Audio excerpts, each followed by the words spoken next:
روزہ کھولنے کا صحیح وقت کیا ہے؟ کیا اہل سنت برادران وقت سے پہلے روزہ کھولتے ہیں؟ یار شاجی افطاری کا ٹائم ہو گیا، 1 منٹ رہ گیا، روزہ مکروہ ہو جائے گا۔ تیرا ہوا ہمارا نہیں ہوا۔ کیا شیعہ برادران کا روزہ مکروہ ہو جاتا ہے؟ کس کا روزہ صحیح ہے اور کس کا صحیح نہیں ہے؟ اگر آپ ان سوالات کے جوابات جاننا چاہتے ہیں تو یہ ویڈیو آپ کے لیے ہے۔ ہم آپ کے لیے ایک ایسی کتاب لے کر آئے ہیں جس سے یہ فیصلہ کرنا انتہائی آسان ہے کہ روزہ کے افطار کرنے کا صحیح وقت کیا ہے۔ تمام اہل اسلام کا اتفاق ہے کہ اللہ تعالی نے رمضان المبارک کے روزے فرض کیے ہیں۔ اس متبرک مہینے میں سحری کھانے سے افطاری تک فقط کھانے پینے کی ہی پابندی نہیں کی جاتی، بلکہ بہت سارے دوسرے ایسے کام جو روزے کے باطل ہونے کا سبب بنتے ہیں ان سے بھی اجتناب کرنے پر تمام اہل اسلام کا اتفاق ہے۔ لیکن بدقسمتی سے یہاں پر بھی اختلاف کی ایک صورت پیدا ہو گئی ہے۔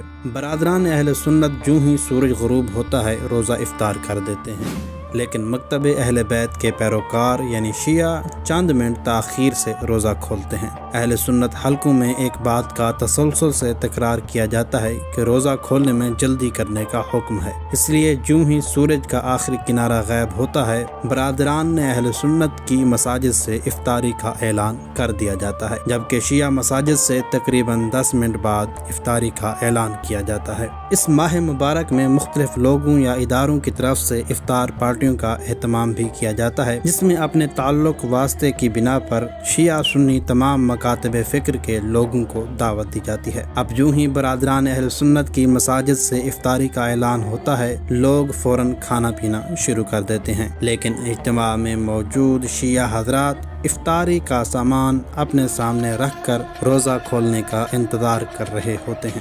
دوسری طرف محفل میں موجود اہل سنت برادران بڑی حیرانگی سے اور سوالیہ نظروں سے شیعہ حضرات کی طرف دیکھ رہے ہوتے ہیں اور دل ہی دل میں سوچ رہے ہوتے ہیں کہ یہ بھی عجیب لوگ ہیں، روزہ تو جلدی کھولنے کا حکم ہے، دیری کرنے سے تو روزہ مکروہ ہو جاتا ہے۔ بعض دفعہ دوستی یا واقفیت کی بنا پر بعض اہل سنت برادران اپنے شیعہ دوستوں سے روزہ دیر سے کھولنے کی وجہ بھی پوچھ لیتے ہیں۔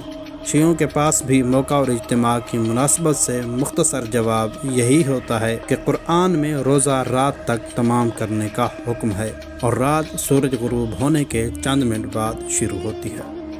یہ کتاب 136 صفحات پر مشتمل ہے۔ قرآن و حدیث کے ذریعے اس مسئلہ پر اچھی طرح سے روشنی ڈالی گئی ہے۔ اگر آپ اس اختلافی مسئلہ کے حوالے سے ایک نتیجے پر پہنچنا چاہتے ہیں تو اس کتاب کا مطالعہ ضرور فرمائیں۔ اس کتاب کا نام ہے وقت افطار، قرآن اور سنت کی روشنی میں۔ اس کتاب کو مشہور رائٹر حسین الامینی نے لکھا ہے، جن کی مشہور کتب میں شیعت کا مقدمہ، نماز پیغمبر شامل ہے۔